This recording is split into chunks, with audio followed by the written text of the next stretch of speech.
Bueno, compañeras y compañeros, vamos a dar inicio. Le doy el uso de la palabra al vicepresidente de la FEPES México, Carlos Montalbán, que va a conducir los trabajos del día de hoy. Carlos. Gracias, Irán. Buenos días, compañeros. Reciban un saludo desde la vicepresidencia de la Fundación. Para mí, en lo personal, es un gusto estar con ustedes hoy. Entiendo que esta es la cuarta parte del segundo módulo. Es correcto, ¿no? Con el tema laboralismo.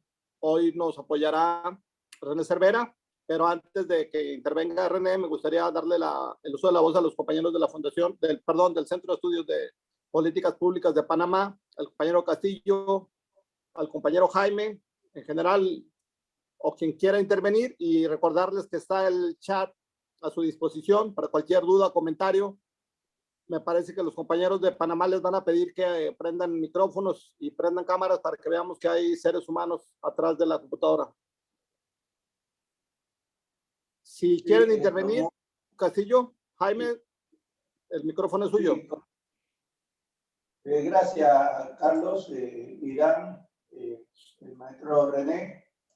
Un placer estar nuevamente con ustedes enlazados hoy en la sesión tercera del segundo módulo. Muy interesante, pues todo lo que hemos visto relacionado pues con el laborismo, la fundación pues, de los distintos partidos laboristas y otros temas pues que abordamos en sesiones anteriores. Decidimos la semana pasada, si me permiten pues unos minutos, un poco pues reflexionar frente al tema de las lecturas que nos fueron entregando para cada uno de los módulos que hemos estado viendo y los temas. Y decidimos pues hacer especie de una sala de grupos con los compañeros de Panamá pues que han estado participando con mucho entusiasmo pues en estos módulos. Entonces en la semana estos grupos se reunieron y tenemos pues, queremos darle la palabra antes de iniciar con el compañero René pues para que hagan sus comentarios en 3 minutos. Entiendo que la sala donde estaba la compañera Tania González tiene unos comentarios, unos puntos, y la sala donde estaba el compañero Martín.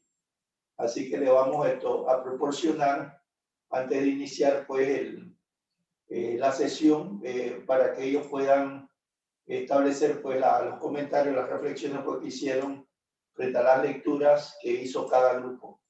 No sé, Tania, si puedes comentarnos algo. Sí, hola. ¿Se me escucha? Sí, se te escucha. Sí, buenas. Bueno, realmente en el grupo no vi mucha participación. Sin embargo, yo sí hice algunas acotaciones y algunas preguntas que quería que incentivaran un poco la participación de los compañeros, ¿no? Lo que puse fue lo siguiente. No sé si hayan visto todos los videos. Me parece sumamente interesante el tema que abordan sobre las cooperativas desde las 3 diferentes perspectivas de los 3 diferentes países. Me gustó mucho la aportación que hizo el compañero de Argentina en esa entrevista que le hizo el compañero mexicano, y me parece fundamental entender un tema tan complejo en términos de la redistribución de la riqueza, o sea, desde la óptica de las cooperativas. Cuando habla el compañero de España, ¿no? Que no hay una sola vía para hacer esta redistribución. Y los 3 puntos que yo salto, que me motivaron para pedir la aportación de mis compañeros del grupo fue, yo les preguntaba si formaban parte ellos de alguna cooperativa y cuál ha sido la experiencia en las mismas. Lo mismo pregunto ahora en el grupo, ¿no? O sea, sería la misma pregunta para el grupo. ¿Qué les parece la idea del fortalecimiento del sistema cooperativo en Panamá para rescatar la producción agrícola y para el sector primario? Y que si creen que el Estado podría fortalecerlo de alguna manera, o de qué manera el Estado podría fortalecer esta vía, porque hay varias cooperativas acá en Panamá, sobre todo en el sector agrícola, y pero no estoy muy segura de que el Estado esté soportando o apoyando esta iniciativa.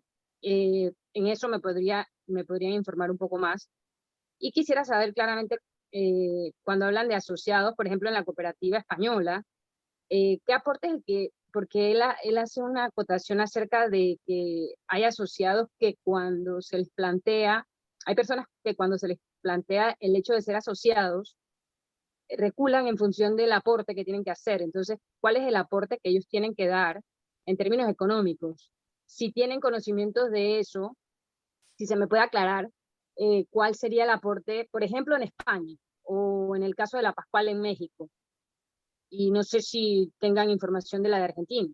¿Cuál es el aporte económico que directamente ellos tienen que dar en términos de porcentaje, por ejemplo, del salario que devengan, o si es un aporte grande, si es un aporte medio, o de lo que es el salario mínimo? ¿Cómo se reflejaría eso en el aporte, no?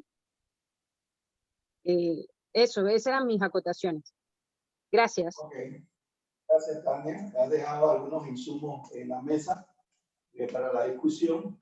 Martín, el compañero Martín creo que está en sala, ¿no?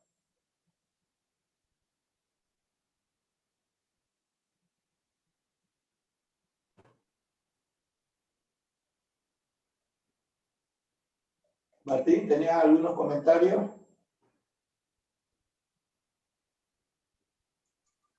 Estarás con el micrófono apagado.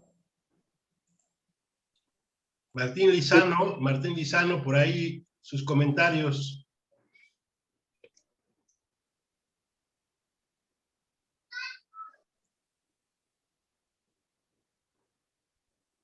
Bueno, si no, Irán, pasamos pues a que nuestro expositor continúe pues con los temas de hoy, y después pues le daremos la oportunidad en algún momento a Martín para que haga sus comentarios.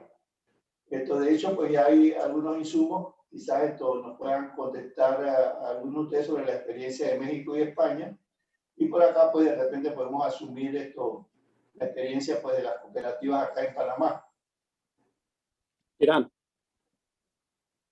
Irán, si me permiten un minuto, comentarle a Tania que en México la Universidad Autónoma de Chapingo es pionera en el trabajo de cooperativas, sobre todo en este sector agrícola. Justamente el 15 y 16 de octubre tendrán un evento con el tema de erradicar la pobreza alimentaria. Me parece, a reserva de lo que pueda opinar René Cervera, Irán, que en todo el país la Universidad Autónoma de Chapingo es pionera y de las más serias en este tipo de proyectos, que acerca a la gente conocimiento del campo, directamente al campo, y en algún momento los organiza, o en algún momento hace intentos de organizar. Son intentos parciales, son inacabados, no hay una solución, por así decirlo, perfecta. Son experimentos, tienen cierto tiempo de duración, cierto tiempo que puede funcionar, y bueno, les voy a pasar en el chat información de este evento que organiza la Universidad Autónoma de Chapingo. Gracias.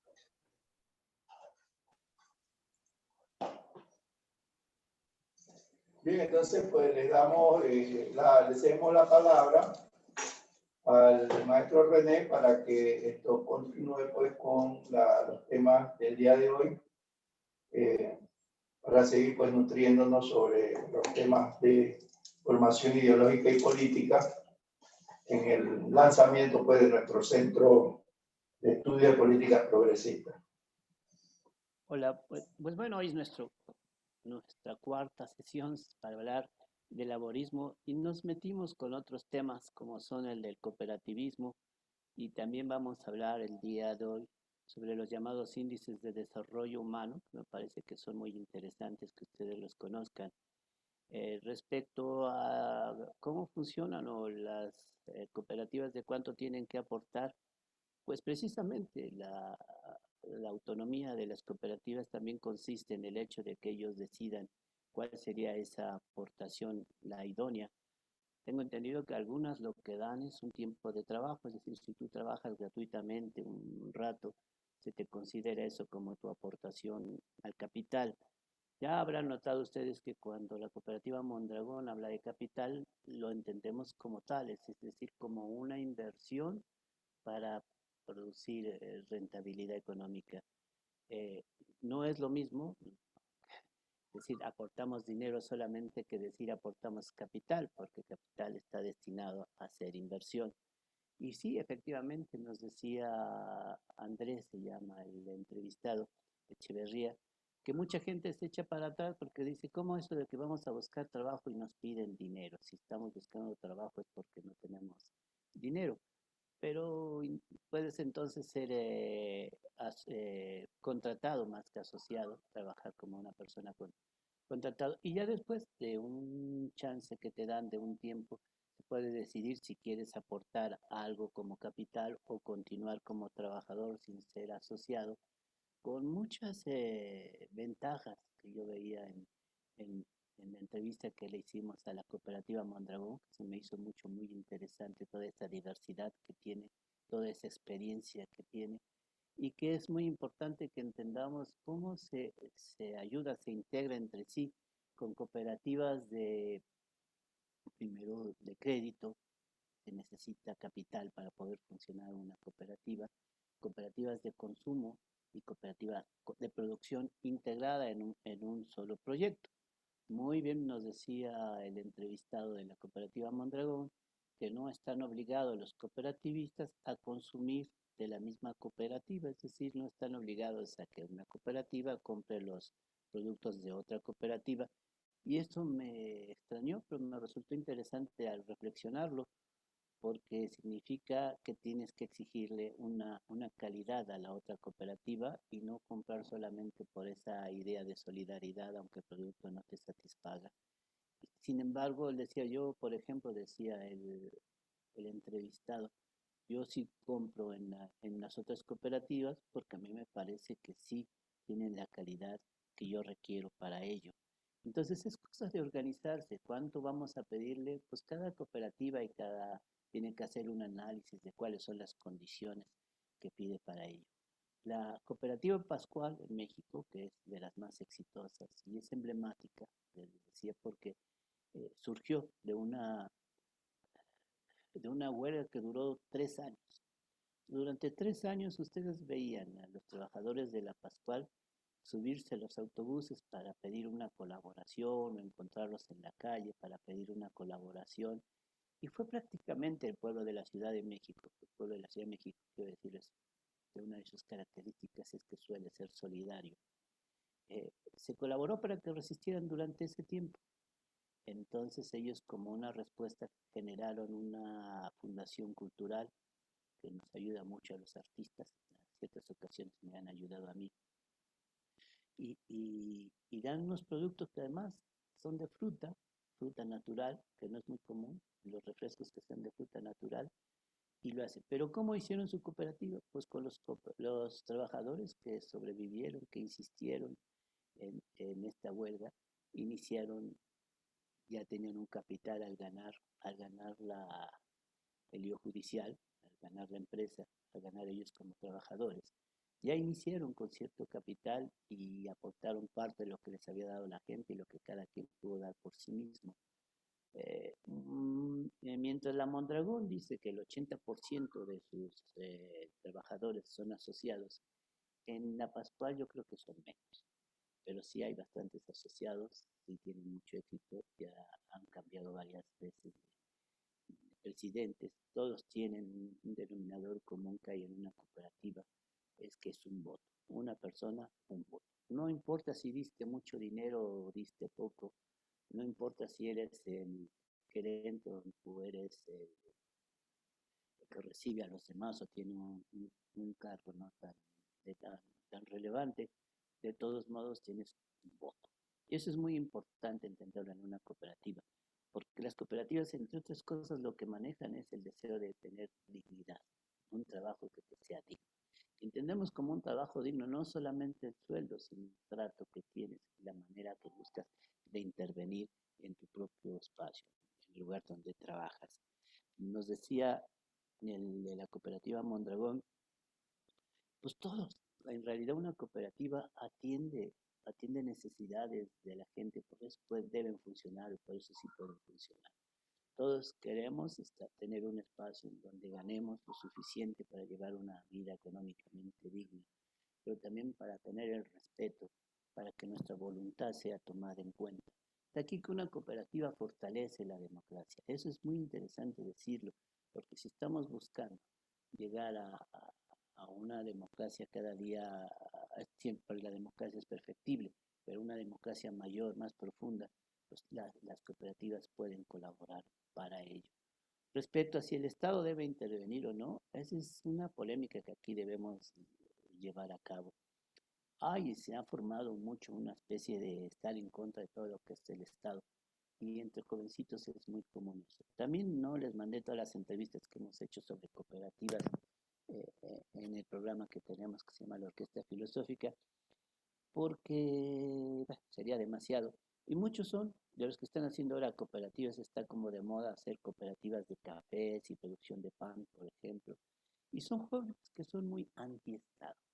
Me cabe decir que debamos de tener cuidado, que en todo Estado hay poderes de facto. En cualquiera hay un poder, hay poderes de facto. Pero eso no quiere decir que el Estado sea ese poder que te tortura o que te hace menos o que te quita libertades, como dicen los neoliberales, porque el Estado, insisto, y debemos ser coherentes, si Estado es territorio, sociedad y gobierno, no podemos eliminar el Estado porque desechamos la acción de gobierno, que es diferente. Pero eso me parecía muy, muy importante, este análisis que debemos de hacer. Ferdinand Lassalle, que es considerado como uno, y en algunos el principal fundador de lo que es la idea de la socialdemocracia, precisamente se inicia pensando que el marxismo es determinista y que no se tiene que esperar a que sean condiciones históricas la que dé lugar a mejorar las condiciones de los trabajadores, y él propone desde un inicio que desde los sindicatos se formen cooperativas, cooperativas auspiciadas por el Estado, pero que son administradas por los trabajadores. Esa es una de las propuestas. Hay quienes insisten en que no debe haber cooperativas en donde intervenga el Estado, deben ser totalmente independientes, entre más antiestatales sean, parece ser que es mejor, con lo cual yo no estoy de acuerdo, pero sí debemos tener mucho cuidado en cuál es el papel que debe tener gobierno o Estado en la formación de cooperativas para que no violente su determinación y su autonomía, pero también que la ajuste a la necesidad que tiene eh, el interés social. Esas son las meditaciones que se deberían de llevar a cabo. Lo que sí hay que romper son con aquello de que no funcionan. Cooperativas muy importantes funcionan bien. Y también aceptar, ahora que estuvimos hablando de laborismo, me queda muy propio para decirlo, el gradualismo. Hay cooperativas que no son tan éticas como las otras, hay cooperativas que no son tan en el sentido idóneo de lo que es una cooperativa, pero que funcionan más o menos en ese plan. Aquí una compañera la vez pasada nos hablaba de una cooperativa muy exitosa que es la Cruz Azul. La Cruz Azul es muy cuestionada si realmente ahora es una cooperativa. Demasiada gente tiene que ya no son asociados. Sí es cierto que tiene unos resultados. Es la primera en México, por lo menos en cemento, de la primera y la segunda, y una clase de competencia que se llama Tolteca, pero que dio lugar a que actualmente algunos de sus dirigentes estén de fugitivos por tantas tranzas que salieron en la administración. Sin embargo, eso no tiene que ser el modelo para decir que las cooperativas no funcionan o que las cooperativas son corruptas, porque es una entre varias y que además no todos los que participaron en esas cooperativas entraron a esa corrupción. Claro que debe buscarse un modo ético de las cooperativas. Y respecto al papel que tienen en el Estado, pues sí, funcionan. Nos decía muy bien el de la cooperativa Mondragón, un deseo común, que es el de mejor nivel de vida, el de mayor democracia, el de mayor dignidad.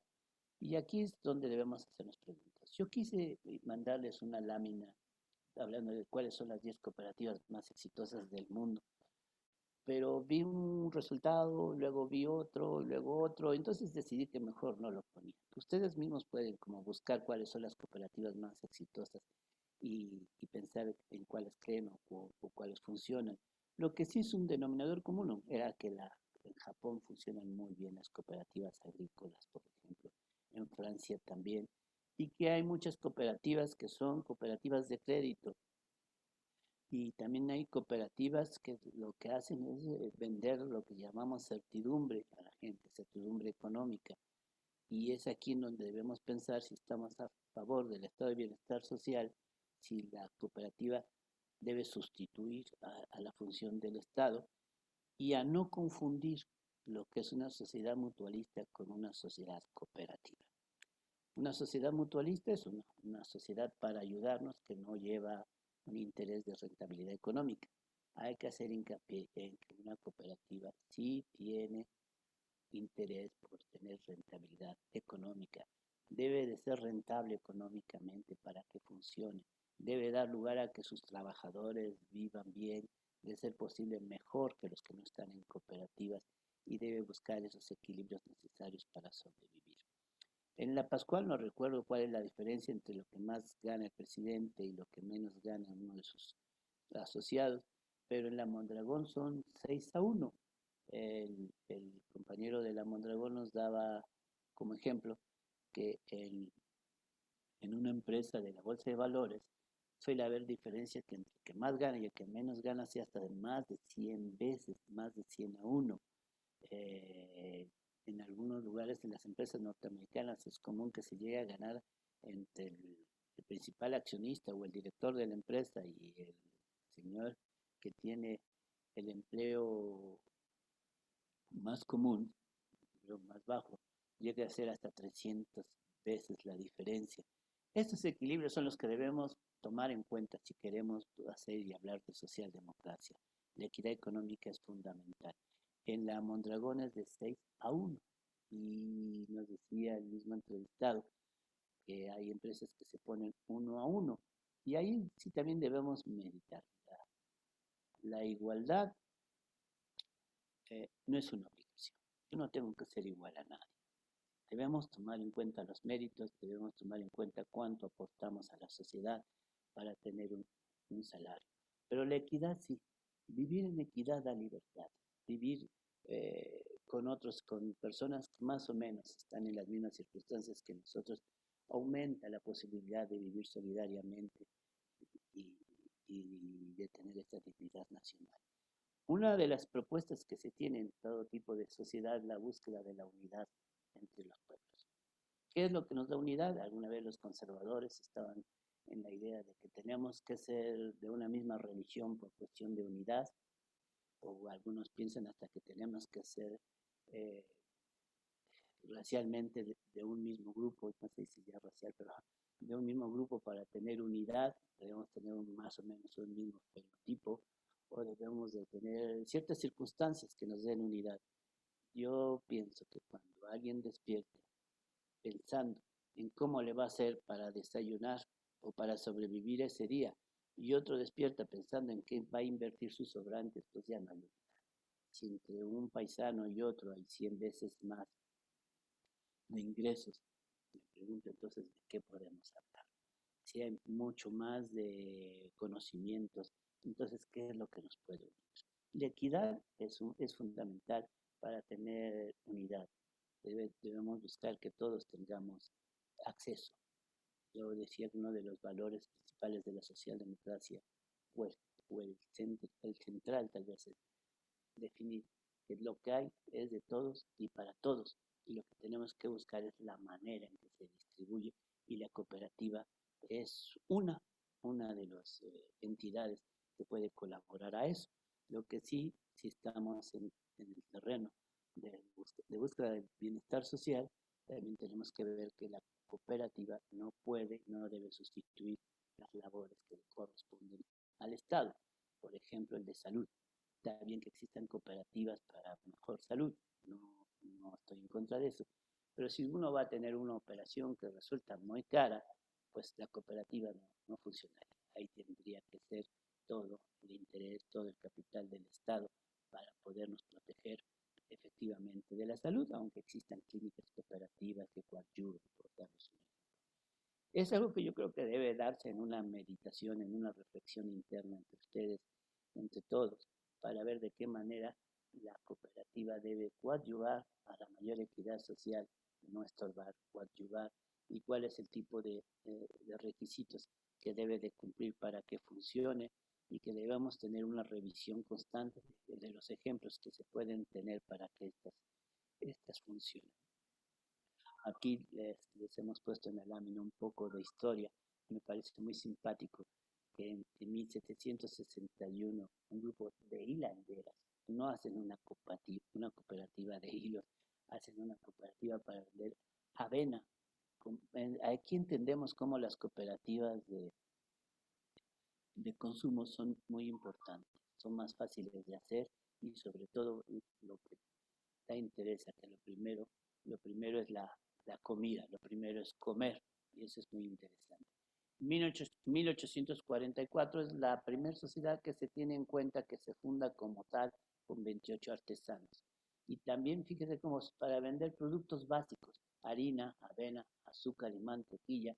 Y se lo digo para que vayamos pensando cuáles son las cooperativas fundamentales. Y en 1862 en Alemania, que es uno de los países que tiene, junto con Inglaterra también, cooperativas muy funcionales, empiezan con las cooperativas de crédito. Las cooperativas de crédito son menos difíciles de hacer en cuanto a su logística. Hay que tener mucho cuidado en que no sean cooperativas que da lugar a delincuencia, a que se fuguen. En México sí hemos tenido experiencias tristes de cooperativas que desaparecen de préstamos y hay que considerarlas. Ya les decía yo que parte del laborismo, para que liguemos cooperativismo con lo que estamos hablando de laboristas, es ese interés que tuvo Robert Owen porque los trabajadores tuvieran mejores salarios, una vida digna, que empezaron con ser una empresa filantrópica, por decirlo de alguna manera, privada, a la búsqueda ya de cooperativas. Lo que quisiera es que se meditara el papel que pueden tener las cooperativas en sus proyectos, en sus programas de gobierno y que se hagan las consultas necesarias para saber si estas cooperativas serían mejor si las dejamos que sean autónomas, que surjan por sí mismas, o si el Estado les da un empujón. Ustedes deben de tener esa reflexión.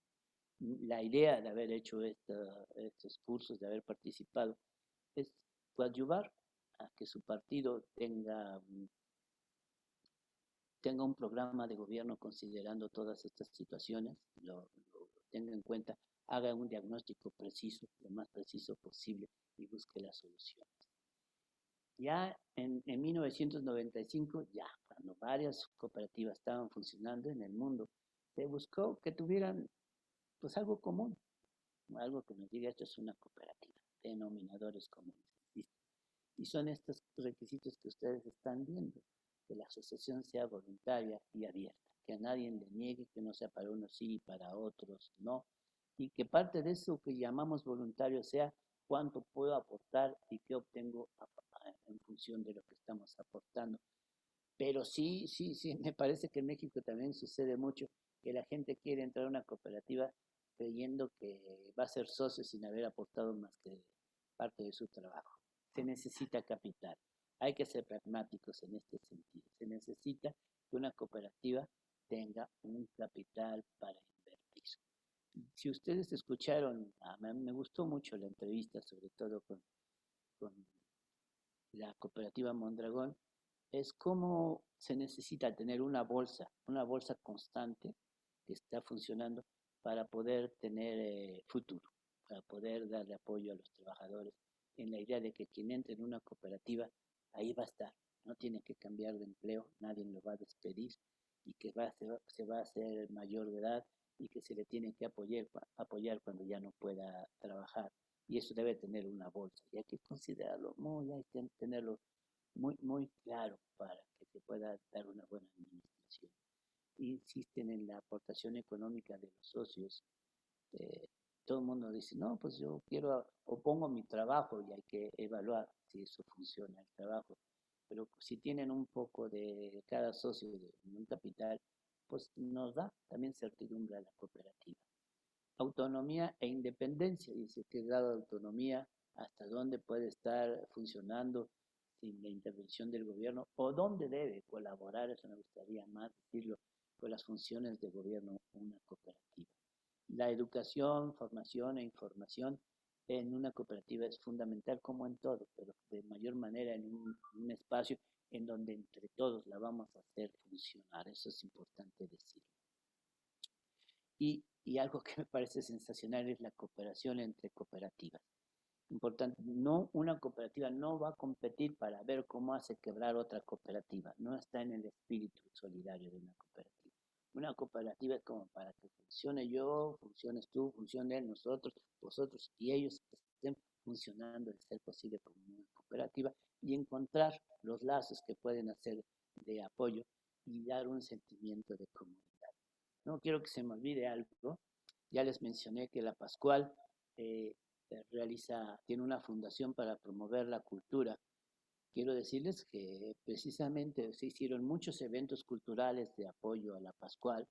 Artistas les dieron obra, los pintores suelen ser muy solidarios, les dieron obra y una parte de sus reservas económicas que tiene la Pascual todavía son la obra pictórica. Y cuando nos menciona el entrevistado de la Mondragón, el papel que tuvo hacer actividades culturales para generar un sentimiento de unidad en aquel entonces en el pueblo de Euskadi, para hacer sus cooperativas, vemos también el enorme papel que tiene la cultura en la formación de las cooperativas. Y así, si vamos viendo cómo se hace, uno de los labores que hace y da sentido de unidad, yo diría que está más que la religión, cosas así, es la labor artística, la promoción del arte, la creatividad. Y bueno, para darnos ese sentimiento que se menciona, que es el sentimiento de comunidad. Lo idóneo es que ustedes mismos vean, analicen qué papel debe tener el cooperativismo en su sociedad, en sus programas de gobierno, en su modo de, porque estoy convencido que ustedes van a gobernar un buen rato, en su modo de gobernar para que la cooperativa tenga un papel protagónico en la economía. ¿Alguna pregunta?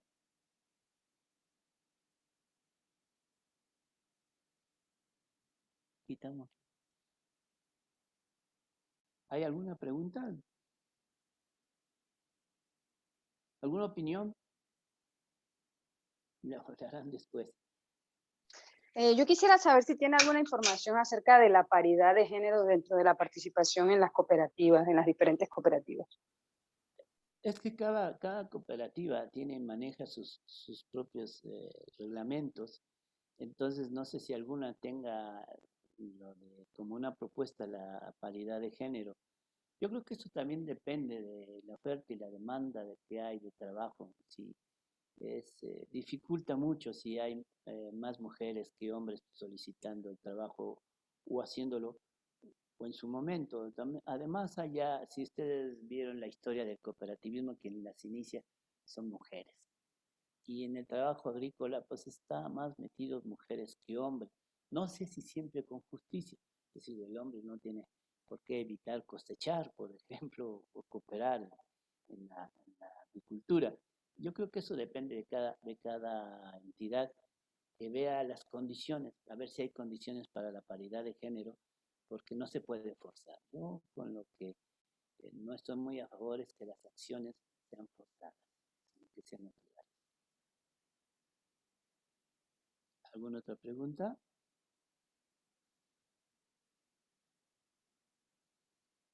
Bueno, espero que lo analicen ustedes, que lo revisen, que vean qué posibilidades hay. No mencioné ahí, fue ingrato, con la cooperativa de compañero argentino que nos habían mencionado. No es cooperativa, son cooperativas. Existe un grupo que se llama Red Humanista, si quieren luego les mando cuál es su correo, que están interesados en hacer, y lo han hecho sobre todo en Sudamérica, cooperativas de convivencia, cooperativas agrícolas, lugares, espacios en donde convivir y cómo alimentarse. Y es un empeño muy fuerte para empezar haciendo cooperativas de construcción, cooperativas de producción agrícola, y en donde tienen sus reglas que están revisando constantemente para generar una buena convivencia. Si escucharon la entrevista que le hicimos a ambos lados, una preocupación central de quien hace la entrevista es que no exista un espíritu autoritario en el marco de la cooperativa, ¿sí? Porque eso puede romper esa unidad necesaria. El compañero de la cooperativa Mondragón, pues nos decía, pues hay un espacio de convivencia para ver si te admiten como socio, a ver si puedes colaborar sin interrumpir el sentido, el espíritu que tiene esta cooperativa. Él siente que es natural que todos tengamos deseos de una buena convivencia, pero siempre se dan alguien que quisiera ganar más que el otro. Parece ser que eso es inevitable. Y sí, para formar una cooperativa es bueno que tengamos un espíritu formado en la idea de lo que es la democracia, menos autoritarismo, y más eso, el de menos autoritarismo significa reconocer la labor y la capacidad del otro, aunque siempre en un marco de equilibrio. ¿Sí nos preguntaban ahí? El maestro Cervera. Sí. Nada más para una observación, en el chat nos están diciendo que se está escuchando el audio muy bajo. Ya le subimos acá y voy a hablar más fuerte. ¿Sí? ¿Algo más? No, era ese comentario. Gracias. ¿Alguna pregunta? ¿Algún comentario? Irán, tú el otro día teníamos como esa discusión en donde hasta dónde debe intervenir el Estado. ¿Tú qué opinas? Bueno, hace poco, efectivamente estábamos discutiendo este tema respecto a que había necesidad ahora después del tema de la pandemia, que uno de los principales necesidades que tienen los gobiernos, tanto nacionales como municipales, es la reactivación de la economía. Y que había que buscar mecanismos para esta reactivación. Yo le comentaba a René que era necesario no pensar en la macroeconomía, porque hoy la situación de todas nuestras sociedades pues quedaron dañadas tras el tema pandémico y no todas las empresas ni empresarios en el mundo tienen capacidad económica para trasladarse a otro país, generar industria, generar tecnología, generar empleos. Entonces, que había que buscar, y que para mí una de las salidas era el impulso, el desarrollo de cooperativas desde la administración municipal, ¿no? Que había que buscar incidir como gobierno en el incentivarlas, en el promoverlas, ¿no? A fin de que pudiéramos tener cadenas productivas partiendo de las cooperativas. Y entonces sí, efectivamente entramos a un debate de qué tanto Estado o qué tanto puede incidir el municipio, porque se puede, desde luego, malinterpretar. Puede ser que el municipio empiece a generar cooperativas y que puedan ser tan exitosas que puedan ser después corporativizadas o clientelizadas, que sean utilizadas como clientelas de las administraciones, ¿no? Que no se les diera el grado de autonomía. Ese era por un lado, ¿no? Y por el otro, es que el tema de las cooperativas, como no te tiene conocimiento de su funcionamiento, ¿no? Como no hay mucha claridad, no hay mucha documentación, puede ser que sí haya mucha documentación, pero no le entramos a esto porque estamos inmersos en un sistema de producción capitalista, no son confiables o simplemente no son rentables, y entonces hay un desconocimiento también de cómo se pueden implementar cooperativas. Yo le comentaba que cuando yo estaba en el PRD de México y me buscaba acercar a las cooperativas, particularmente la Pascual, lo primero que yo recibí era un rechazo, porque las cooperativas, desde el punto de vista de los compañeras y compañeros de la Pascual, pues es una organización independiente autónoma que no responde a intereses externos y que por lo tanto incluso ni del Estado, ¿no?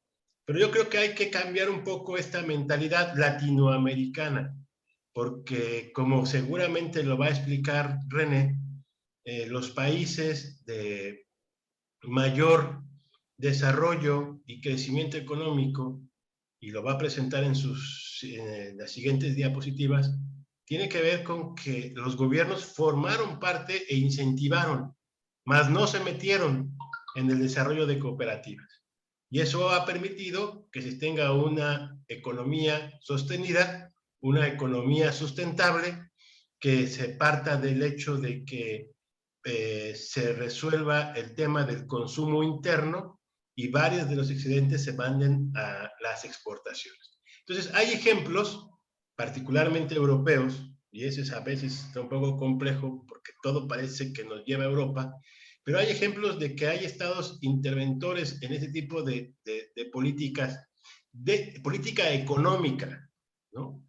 Donde se incentiva, donde se genera, donde se promueve y donde la gente no le tiene resquemor u odio al Estado, diferente a lo que sucede en nuestra región, donde pareciera que la cooperativa es un mecanismo anárquico en el que se tiene que confrontar el Estado y el Estado no tiene que intervenir, que por lo tanto hay conflicto, ¿no? Y yo creo que hay que acercar estas posiciones. Yo creo que fue un acierto, y yo sigo pensando, es un acierto que estemos hablando del laborismo como parte del proyecto de la socialdemocracia, ¿no? Y que se vea este otro modelo económico de producción que ha sido exitoso en algunos países de la mano de la participación del Estado. Entonces, yo creo que el cooperativismo tiene futuro en América Latina desde la célula del primer gobierno, que en el caso mexicano es el municipio, pero hay que tener muy claro que este tipo de organizaciones son profundamente democráticas. Y a veces decir que son profundamente democráticas implica que haya una horizontalidad, no una verticalidad. Y para ser horizontales en América Latina, a veces es muy, muy complicado. Es un poco el debate que teníamos René y yo en días pasados, cuando revisábamos el tema del cooperativismo, ¿no? Y eran un poco mis dudas que yo le presentaba al maestro, porque me parece que incluso uno mismo desde la izquierda ve a la cooperativa como algo muy, muy ultra izquierdoso, pero en realidad ya revisando los índices de desarrollo humano, las políticas públicas, vemos que han contribuido de manera muy significativa al desarrollo económico de muchos países. Y entonces nos parece que puede ser una alternativa, una de las tantas alternativas, y como bien lo dice Enrique, lo dice René, es parte de la visión que como socialdemócratas debemos tener y ver alternativas y no casarnos con solamente el libre mercado como la única vía o alternativa para generar riqueza y distribuirla con justicia social, ¿no? Yo ahí le dejo, René. Sí, don Rómulo nos está pidiendo la palabra desde hace rato. Rómulo. Sí, lo que no se me prende es la cámara, no la tengo habilitada. Bueno, con tu voz como si fuera radio, Rómulo. Dale, sí, lo que quería decir en este caso, también siguiendo las primeras palabras, alguien que dejó algunas dudas sobre el cooperativismo y cómo se puede influenciar o ayudar al agro y qué está haciendo el gobierno para motivar o incentivar las cooperativas. Bueno, aquí en Panamá tenemos IPACOP, que es el Instituto Panameño de Cooperativas, que enseña y da mucha cátedra para la inducción del cooperativismo a diferentes grupos. Ahí están constantemente haciendo eso. Yo soy miembro fundador justamente de una cooperativa de jóvenes emprendedores. Entonces pasé por todo ese proceso.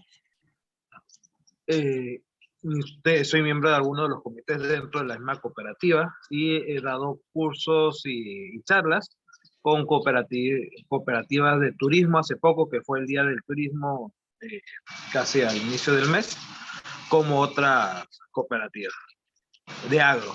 Y ahí es para responder un poco esa duda que ella planteaba, que cómo hacer para que haya más cooperativas aquí en Panamá, aparte de la promoción, obviamente pueda dar IPACOP para que las personas se interesen en el cooperativismo, es bajar la cantidad de personas que tienen que ser miembros. Estaba escuchando de las quejas que hablaban las personas de IPACOP, es que en Panamá, para iniciar una cooperativa necesitas tener 21 personas como base fundadora. En otros países inician a veces de 5, 10, 15, pero Panamá es uno de los países con más alta cantidad de personas que tienen que estar desde el inicio como miembros fundadores en la cooperativa, y parte también de la exigencia es que para que tú seas un miembro fundador tienes que pasar por una inducción de una buena cantidad de horas, no faltará ninguna, si tú tienes que garantizar que 21 personas puedan sacar tiempo durante 1 o 2 meses y todo el proceso de formación, los documentos legales, administrativos, sí, que la nuestra es de servicios múltiples y que incluye ahorro y crédito, entonces también la parte de la superintendencia de bancos, ese tipo de cosas. Entonces, cuando tú empiezas a ver todo lo que te exige y garantizar que 21 personas estén siempre alineadas, es bien difícil. A nosotros nos demoró una buena cantidad de tiempo lograr fundar oficialmente la cooperativa. Y entonces, si uno quisiese que haya más cooperativas, creo que tenemos que iniciar con un cambio de ley para que las cooperativas en Panamá puedan iniciar. Hasta con la mitad de personas diría que estaría bien.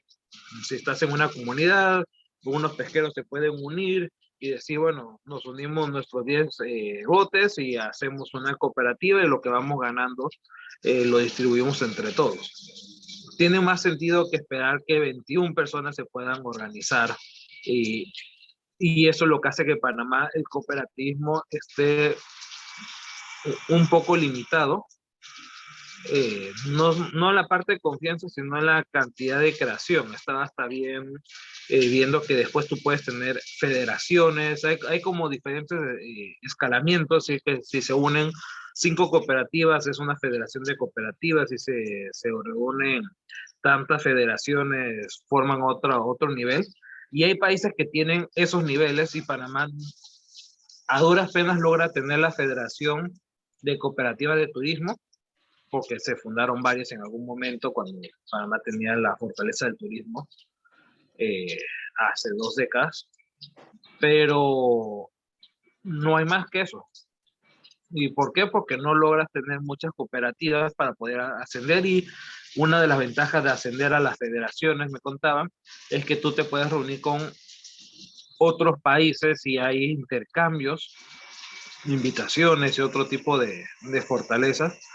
Entonces, para mí, sí, el Estado está haciendo un trabajo dentro de los límites que le permite el presupuesto de la institución de IPACOP a promover las cooperativas, pero lo que sí hace falta para que haya más, siento yo, que sería bajar la cantidad de miembros fundadores que una cooperativa debe iniciar para poder agilitar todo ese proceso. Sí. Juan Manuel, nomás hago el comentario y te doy la palabra. Sí, en México se fue bajando el número de personas que deberían formar una cooperativa. Me puedo equivocar, pero creo que ahora hasta con 6 puedes formar una cooperativa.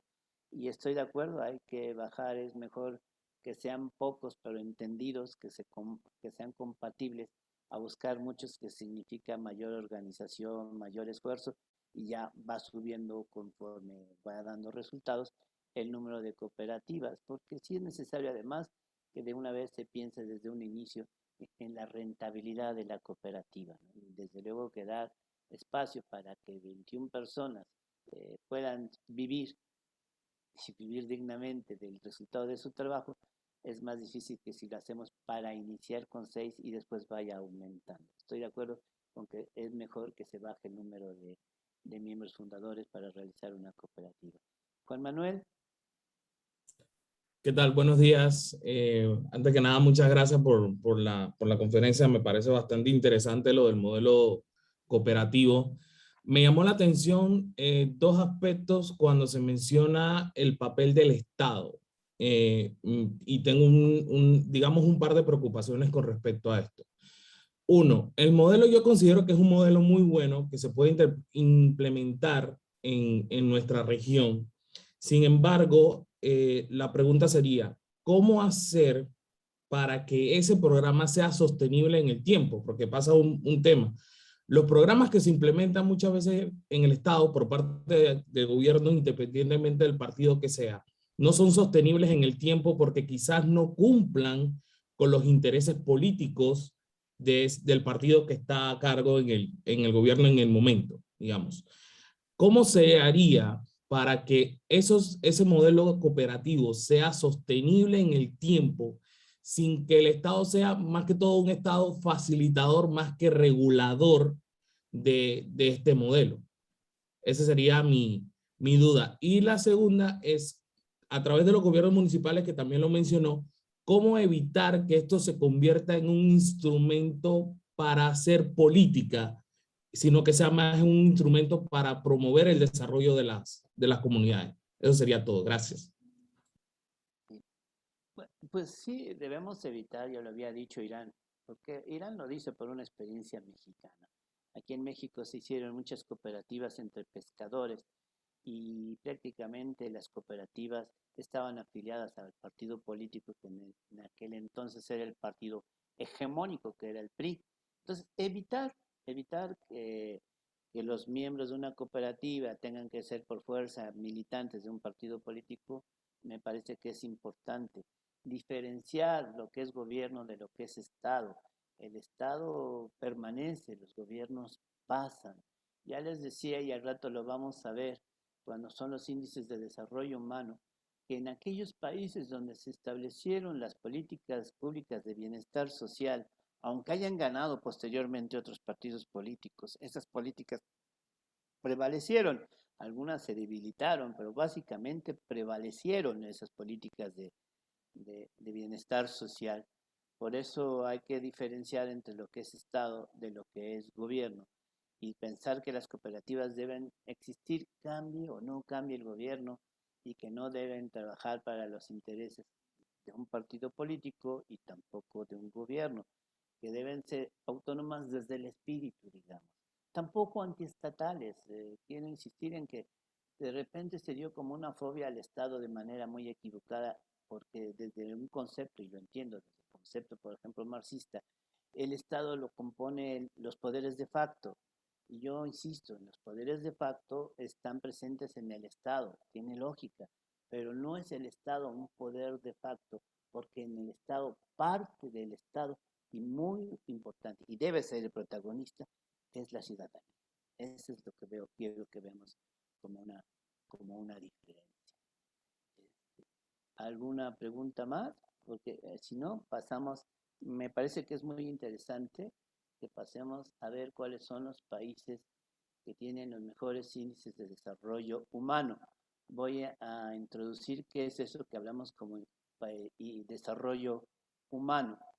Existe una medida que se tomó desde la misma ONU, que es cómo podemos medir, tener una idea objetiva de cómo progresan los países dentro de ciertos valores que tenemos como nivel de vida o como desarrollo humano. Antes les llamaban el nivel de vida. De repente le empezaba a decirse índices de desarrollo humano. Originalmente se toman en cuenta 3 factores, que son la salud que se mide por el promedio de longevidad, se mide por lo que le llaman esperanza de vida. La educación, que ahí tiene dos medidas, cuál es el promedio educativo de años de escolaridad entre la población y cuál es el número de población que está en edad de estudiar y que está matriculado en una institución educativa. Y la tercera, pues es el índice de consumo, el poder de consumo. Pero después se pensó en una cuarta. Y la que estamos tomando aquí en cuenta es la que pensó en esa cuarta, que es cómo se distribuye el ingreso, cómo se distribuyen los bienes entre la población. Si ustedes ven esta lista que tenemos aquí presente, pueden que encuentren otra, que no va a estar muy diferente, pero que es otra, que no toma en cuenta lo que es lo que aquí le llaman el ajuste por desigualdad, que no toma en cuenta cuáles son la manera en que se distribuye el ingreso. Pero yo considero que es más objetiva este índice de desarrollo humano, que sí está ajustado por lo que le llaman por desigualdad.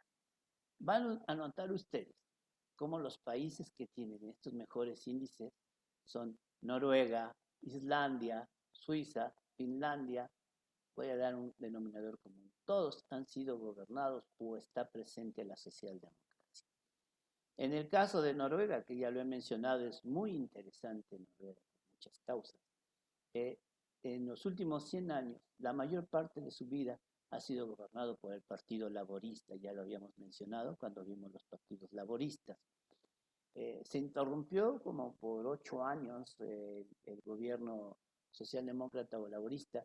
Efectivamente ha bajado en algo su votación, pero acabó de subir nuevamente a ser el líder de gobierno. Islandia es muy interesante tratar este tema, porque Islandia, como todos los países que están ubicados en la zona escandinava, llegó a tener gobiernos socialdemócratas, pero llegó un momento en que ganó el Partido Liberal y entonces tuvieron aparentemente un gran auge. Es un país muy pequeño y estuvieron en el primer lugar del llamado índice de desarrollo humano, pero de pronto tuvieron que declararse en quiebra. Como si todo el país fuera una empresa, más o menos, así.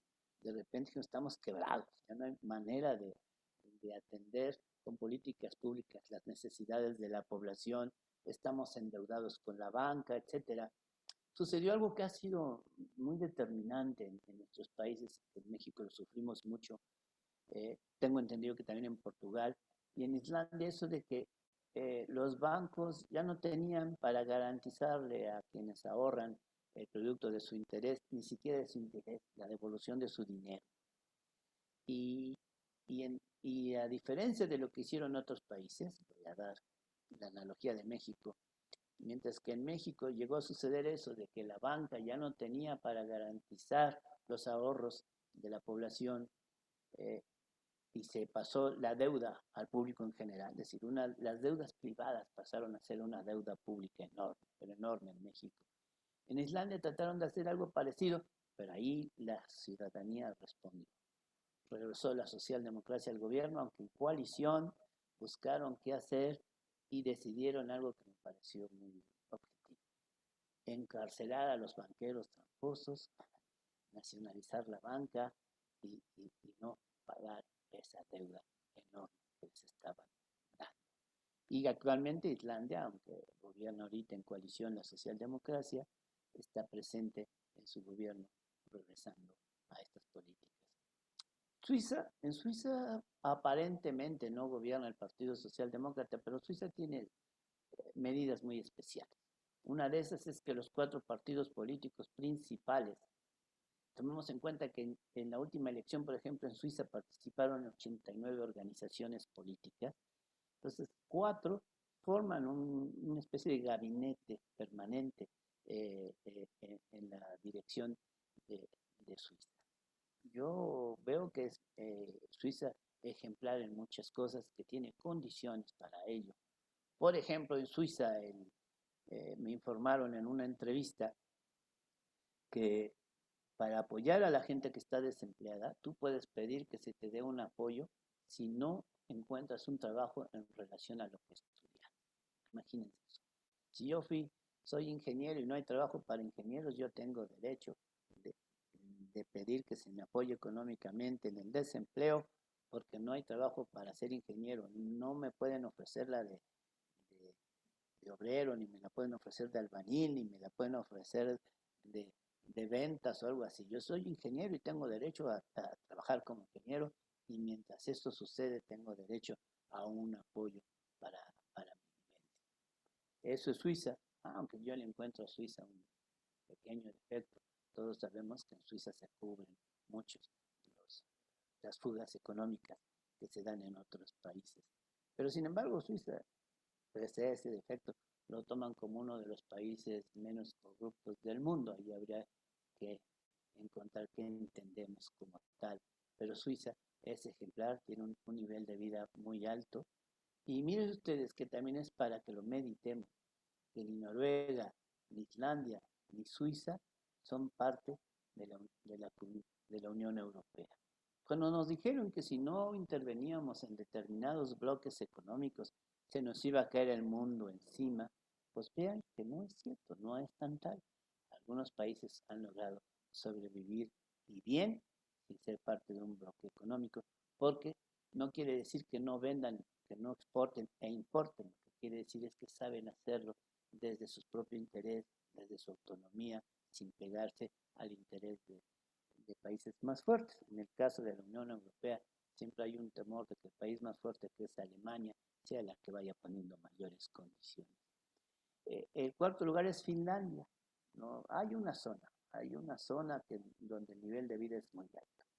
Siempre hay la pregunta ¿por qué? No falta que te diga que es porque son blancos, y yo lo dudo, o porque están ubicados. Yo digo que la razón de que esa zona tenga tan buen índice de desarrollo humano es porque tomaron las políticas de bienestar social de mayor manera que otros países.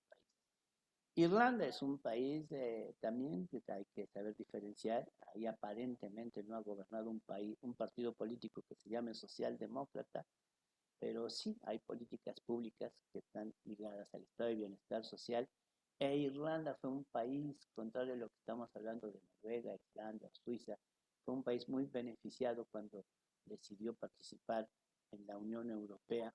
El desplazamiento de apoyos hacia ese país fue muy alto. Sin embargo, también vamos a analizar más tarde que los países más beneficiados aparentemente para entrar a la Unión Europea después fueron los que entraron en crisis económicas muy fuertes.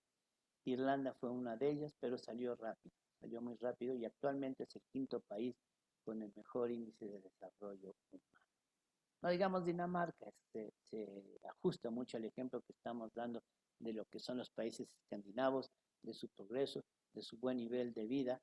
Algunas de esas, ¿cómo se llamarán? Encuestas que les llaman de los países más felices del mundo, estadísticas de cuáles son los países más felices del mundo.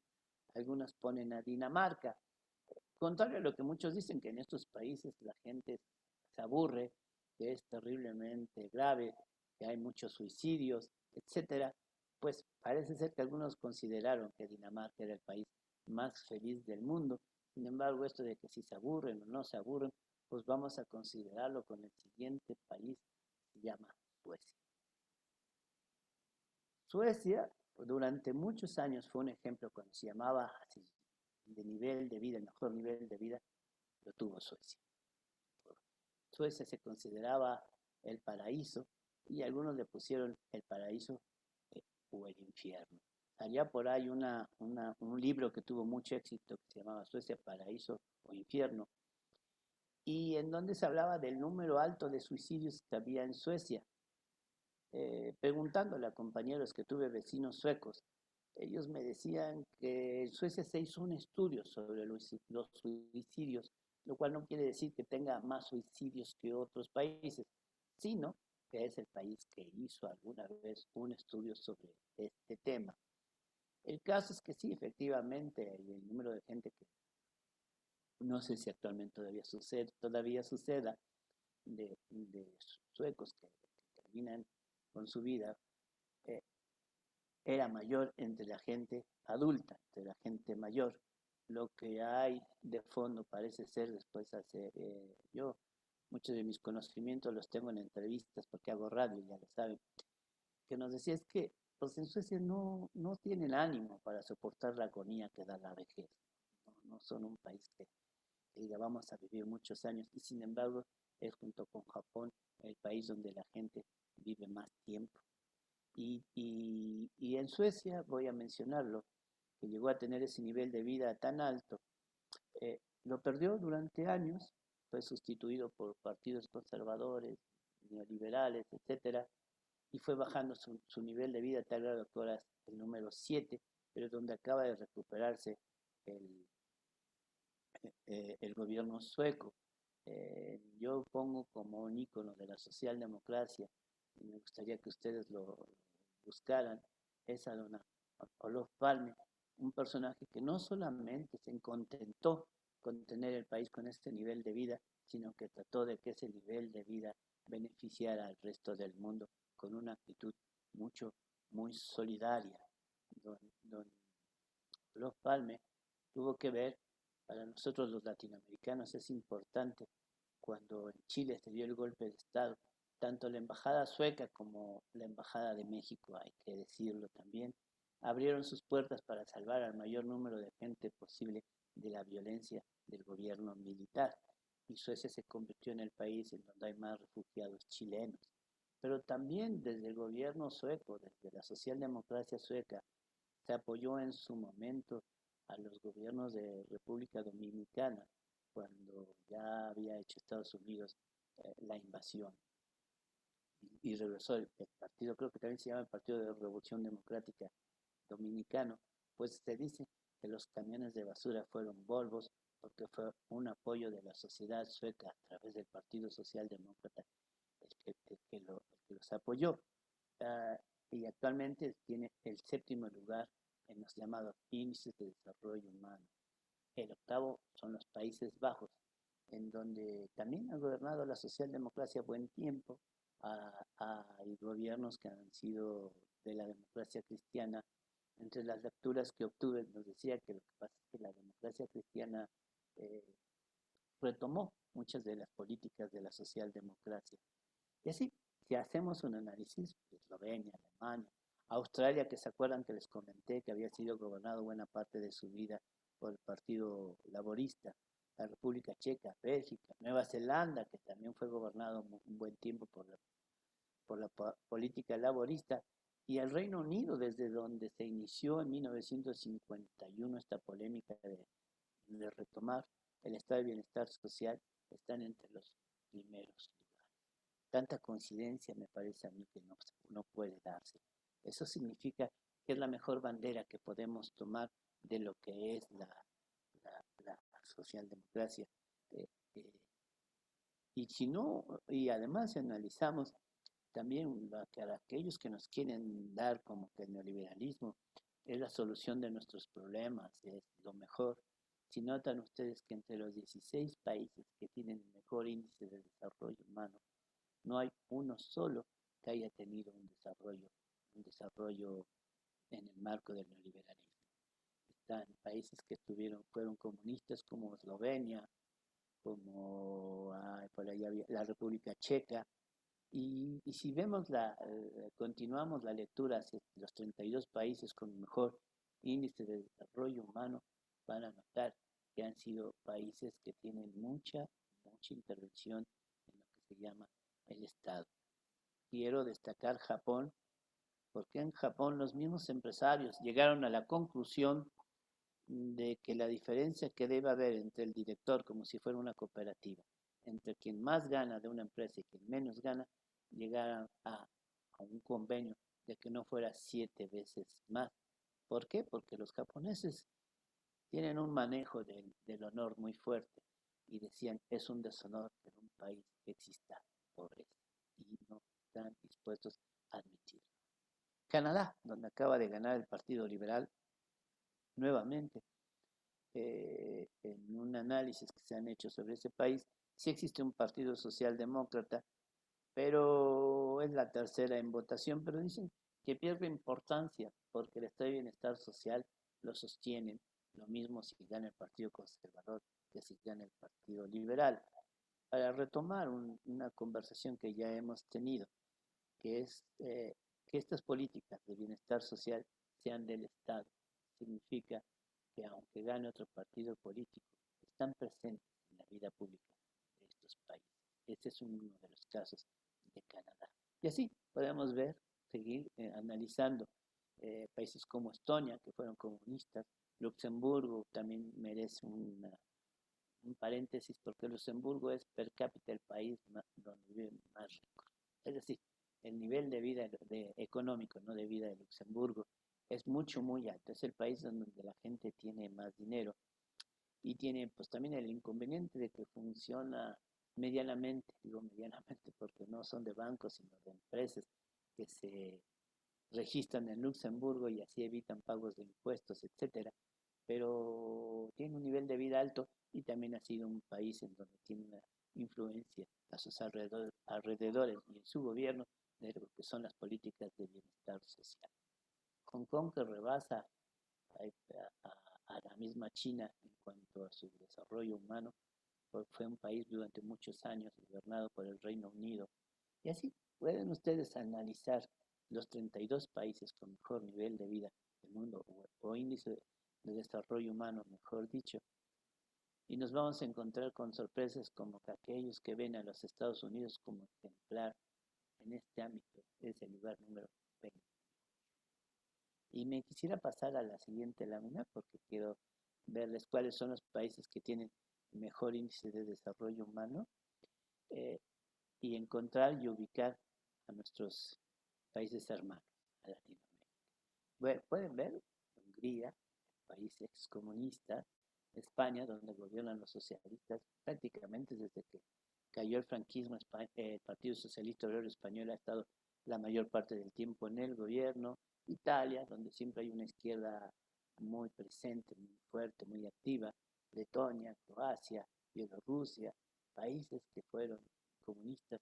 Portugal, en donde el Partido Socialista ha tenido un papel muy protagónico, la misma Rusia, etcétera, y aparece en primer lugar en el número 44 Argentina, que quizás sea el único que no ha sido ni gobernado mucho tiempo por la socialdemocracia ni por los socialistas, ni ha sido comunista, y es el principal país en ese aspecto de Latinoamérica. Tal vez tuvo que ver ahí el peronismo, una instancia del peronismo, porque vimos que Perón sí sigue una serie de actividades de bienestar social para los argentinos.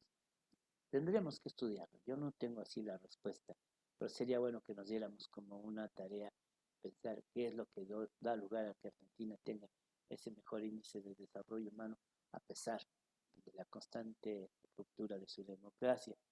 Y destaca en segundo lugar Uruguay. Ahí de Uruguay yo sí me explicaría por qué tiene este lugar tan efectivo. Ha sido gobernado un buen rato por el Frente Popular, con políticas como por el Frente Amplio Popular, en fin, tiene razones muy propias. Uruguay es el país, cuando hay una medida que también veremos en la siguiente sección, sobre cómo son la distribución del ingreso, es el país que tiene la mejor distribución del ingreso. No sé si de América, tal vez tendría que competir en eso con Canadá, pero de América Latina, Uruguay es el país que tiene la mejor distribución del ingreso y estamos hablando de la región que tiene la peor distribución del ingreso en el mundo. En el 49 tenemos a Chile. Si ustedes buscan esos índices de desarrollo humano que mencioné, que no consideran el ajuste por igualdad que le llaman, Chile está por encima de Argentina, incluso. Pero si buscamos ya la distribución del ingreso, Chile baja porque es un país que en cuanto a cómo distribuye su ingreso, ahí no es ejemplar. Sin embargo, ha tomado conciencia de eso, ha hecho una nueva constitución que parece que se dirige a esto, a buscar mayor equidad social. Y así también. Y me da gusto ver que en el lugar número 5 de América Latina está Panamá, destacando una cosa, que es de los que más ha subido últimamente. Yo hice un libro en el 2008 sobre la socialdemocracia, que se llama Entre el puño y la rosa, creo que ya lo mencioné. Y en ese entonces México ocupaba el lugar 53 en los índices de desarrollo humano. Continuamos con estas políticas neoliberales que tuvimos durante mucho tiempo en nuestro país y bajamos al lugar, creo que 70 y tantos actualmente. Y en cambio Panamá subió al lugar número 55. Da gusto. Y aquí vemos que China, que es el país que es la primera economía del mundo, en cuanto a su índice de desarrollo humano, es el 67, de lo cual debemos de ver que no es tener mucho dinero lo que nos hace tener mejor desarrollo humano, sino cómo empleamos esos recursos. Aquí yo esto, me gustaría que ustedes hicieran cuestionamientos o análisis para ver qué más podemos decir de esto que es el índice de desarrollo humano, pero me parece que frente a esto no hay más que discutir que decir, pues inevitablemente las políticas de bienestar social son las mejores para buscar la felicidad humana. ¿Alguna pregunta? ¿Hay preguntas? ¿Algún análisis? ¿Alguna observación? Igual nos dicen, no, esto no, ¿por qué vamos a hacerle caso a los índices de desarrollo humano que dicen la ONU cuando hay otros índices, hay otras? Pues yo me fui a la que dice la ONU para hacerla más oficial posible, de hecho. Por eso es que saqué estos índices. Pero sí, igual pueden encontrarse otros en donde Irlanda estaba en primer lugar, por ahí encontré uno.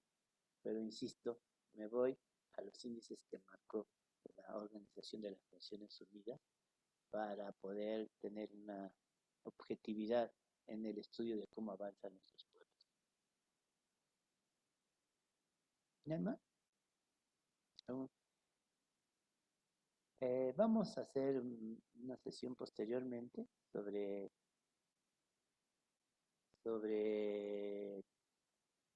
las políticas de bienestar social, analizarlas de mayor manera. Y ahí podríamos ya hablar de cuáles son estas políticas de bienestar que han tomado estos países para ver qué es posible que retomemos y qué no es posible, pero que estén presentes en nuestras reflexiones sobre lo que es tener un programa de gobierno como gobernar.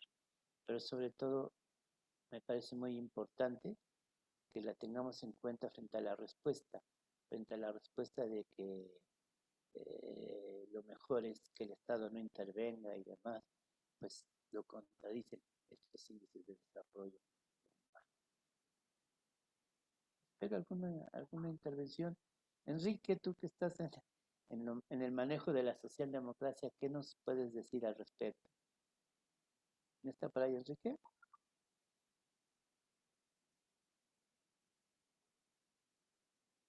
Hacemos un análisis mayor sobre estos países, ¿les parece?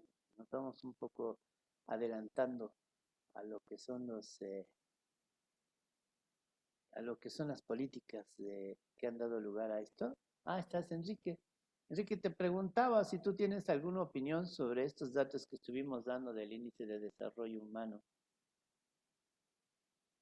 ¿Me oyen? Sí. Te preguntaba, Enrique, si tienes alguna opinión sobre los llamados índices de desarrollo humano. Al gusto saludarte, René. Pues no, la verdad no. O sea, creo que lo interesante de esos índices es ver la evolución a lo largo de un largo tiempo, ¿no? De cómo han ido evolucionando o involucionando, ¿no? Y sabes que sobre todo cotejarlo, y tú ya lo has hecho, recuerdo ver ahí alguno de tus programas, cómo cotejarlo cuando ha habido gobiernos socialdemócratas o de otro tipo, ¿no?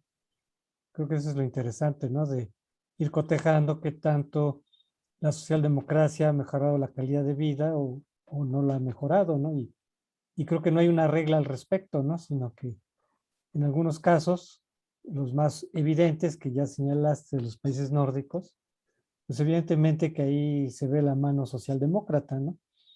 pero conforme te alejas de ese epicentro, ya se vuelve muy complejo, ¿no? Porque en algunos casos sí ha habido mejorías, en otros no. Y pues eso ya es un análisis más fino, ¿no? De ir viendo caso por caso, ¿no? Pero por ejemplo, en el caso panameño, y aprovechando que estamos aquí con nuestros compañeros de Panamá, pues creo que ahí la mano socialdemócrata sí se ha notado, ¿no? De, si lo comparamos con los gobiernos conservadores, que eran claramente oligárquicos, elitistas, creo que aquí la mano socialdemócrata se ha visto y se ha mejorado la calidad de vida, ¿no? Entonces yo creo que eso es lo interesante, ir haciendo esas correlaciones con relación a los índices que tú estás presentando. Nos pide la voz desde el centro. ¿Los oigo? ¿Qué tal? Buen día. Compañero, queríamos saber acá de qué año es esa data de medición de índice de desarrollo humano. Sí. Perdón, sí, continúe, perdón.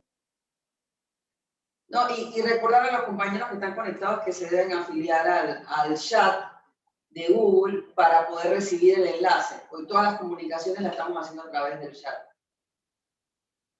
Sí, el dato es del 2020, o sea, todavía no vemos qué efecto tuvo la pandemia en ellos. Seguramente va a mejorar, en vez de empeorar, porque un ejemplo de lo que ha sido un buen manejo de la pandemia ha sido Nueva Zelanda, por ejemplo, en donde dicen, bueno, tiene las ventajas de ser una isla, pero de todos modos tomaron medidas muy eficientes en ese aspecto. También hubo problemas en Suecia, que es un país donde hay ya muchos adultos mayores. La epidemia entró a sus centros, donde están las instituciones de apoyo a los adultos mayores, y se contagiaron mucho, pero lo pudieron resolver posteriormente. En fin, los datos que da la ONU es que tarda porque se los tiene que dar, verificar la que les da el mismo Estado que los datos que les comunica, hacer un pequeño análisis sobre ellos, esperar y ya veremos. No deja de ser un antecedente, qué tanto le creen o qué tanto no le creen, pero ahí está, para una analogía.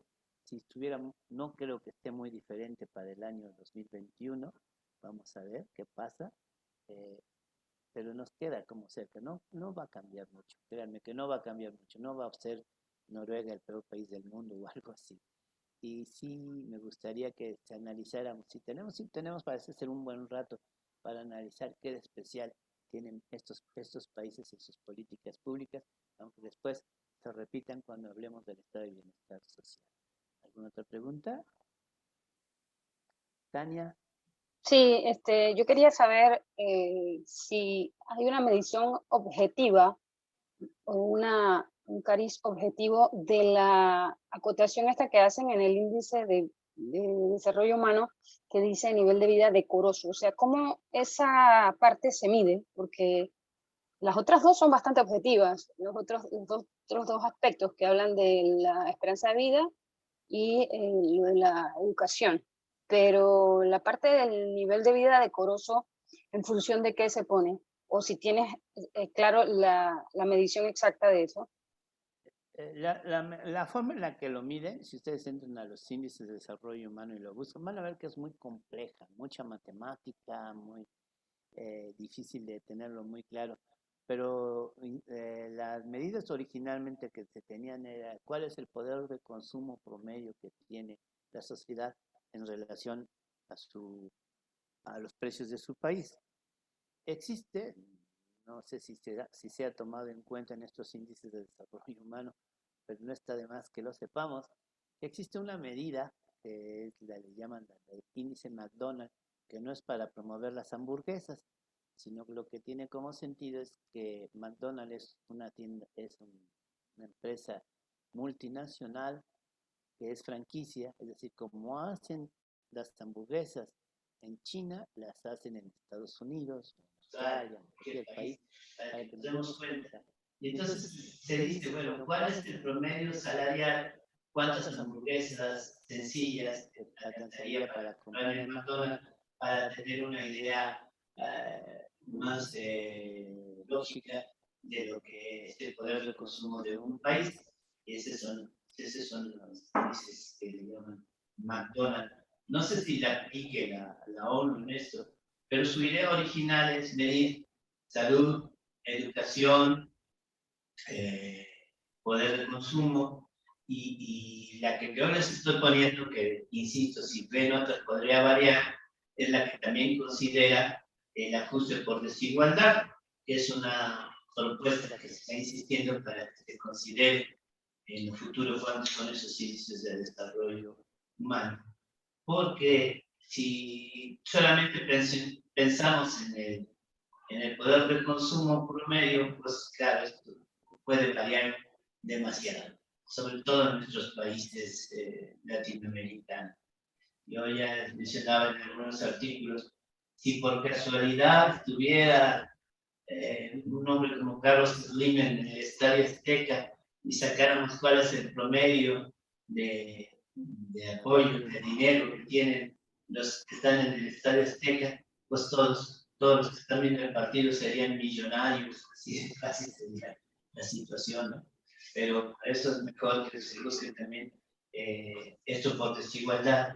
Existe la otra medida que seguramente ustedes la conocen, que son los índices Gini, que es una medida para ver cómo se distribuye el ingreso entre un cero, que significa la igualdad absoluta, o el 1, que significa la desigualdad absoluta. Siempre son cuestionables estas medidas, pero que sirven para darnos una idea de cómo se distribuye el ingreso. Quiero insistir, es una idea. Podemos discutir mucho si son ciertas o no son ciertas, pero no serán tan diferentes. De eso sí puedo estar seguro. Y cuando vean esos índices, también los índices Gini, van a notar que no se separan de mucho quienes tienen estos mejores índices de desarrollo humano, pero los que tienen los mejores índices de Gini. ¿Alguna otra pregunta? ¿No? Bueno, me gustaría entonces abundar un poco, para el tiempo que nos queda, sobre qué es las diferencias que tiene países como Noruega. Porque nos van a decir, y es muy común cuando damos conferencias sobre esto o tratamos el tema, que nos digan, pues es que son países chiquitos. Van ustedes a ver que hay países chiquitos con niveles de vida muy difíciles, digamos Haití, digamos Cabo Verde o algo así. Hay países muy grandes con niveles de vida muy altos, Australia, Canadá, el mismo Estados Unidos, hay que tomarlo en cuenta. En fin, yo creo que lo que prevalece, aunque pueda considerarse el tamaño y la población, lo que prevalece finalmente son las políticas públicas. El país que tiene mayor problemas de densidad, que son muchos habitantes para pocos en los kilómetros cuadrados, es Holanda. Holanda tiene un nivel de vida muy alto, aquí lo vimos que está entre los primeros en los llamados índices de desarrollo humano. Un país que también tiene un problema de densidad muy alto es Salvador, y van a ver las diferencias que hay entre Holanda y El Salvador. ¿Sí? No determina ni la estructura genética, no lo determina el dinero en concreto. Sí tiene que ver la historia, pero la historia está ligada a las políticas públicas para que podamos hacer este análisis. Sí determina, podría ser la vecindad, no tendría por qué ser casual que los países nórdicos tienen los mejores niveles de vida del mundo, tal vez porque son apoyados por su vecindad. No es lo mismo que ser un país como México, tan cerca de los Estados Unidos, como decía Porfirio Díaz, tan lejos de Dios y tan cerca de los Estados Unidos. Tiene que ver las políticas dedicadas a Latinoamérica que han dado lugar a que seamos la región con peor distribución del ingreso. Seguramente tienen que ver con nuestra historia de haber sido países colonizados. Tenía que ser un denominador común entre nosotros. Pero, sobre todo, lo que nos va sacando de esta situación son las políticas públicas. sería injusto no mencionar que Cuba constantemente no da, por eso no sale muchas veces en estos índices de desarrollo humano, porque no da los datos, no los tiene bien argumentados o se le hacen increíbles a la ONU, qué sé yo. Pero cuando los da, cuando son tomados en cuenta, Cuba viene siendo también uno de los países, al menos de Latinoamérica, con mejor índice de desarrollo humano, porque por lo menos tiene una de las más altas esperanzas de vida en nuestra región, también compitiendo con Canadá, y tiene un nivel educativo alto. Y ya el de consumo hay baja y demás, pero se considera todo eso. Podría haber y seguramente van a haber más sugerencias de cómo actuar en estos índices de desarrollo humano. Pero lo que hay detrás de estos países también es ciudadanía. Eso es importante decir. Hay ciudadanos muy conscientes, ciudadanos que actúan, ciudadanos que participan, que no dejan que el gobierno lo haga todo. Cuando hay mucho esta queja de que el Estado interviene demasiado, pues eso depende de que la ciudadanía intervenga lo necesario en las políticas que le afectan, en su voto, en sus condiciones. Uno de los problemas que han tenido estos países nórdicos es la migración. Ya mencionábamos que es un problema que te vuelves, entre mejor nivel de vida tengas, pues te vuelves un imán para quienes no lo tienen, y eso a veces desconfigura la logística del estado de bienestar social. Es un tema a estudiarse, es un tema a ver qué hacemos para que sin perjudicar a quienes vienen del extranjero, tampoco se perjudiquen los índices internos. Son problemas que se tienen que resolver, y eso es lo que estamos viendo en estos índices de desarrollo humano, y que se quedaría como tarea para que ustedes lo analicen. No voy a hacer más.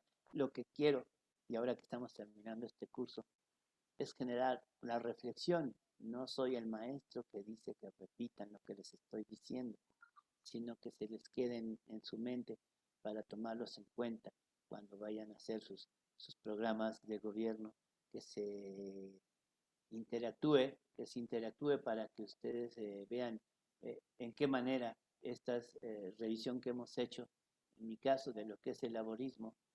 Insisto que hablamos de laborismo porque es una política que no nace del marxismo, no es una política de ese tipo, pero sí con un afán: mejor distribución del ingreso, equidad social y dignidad.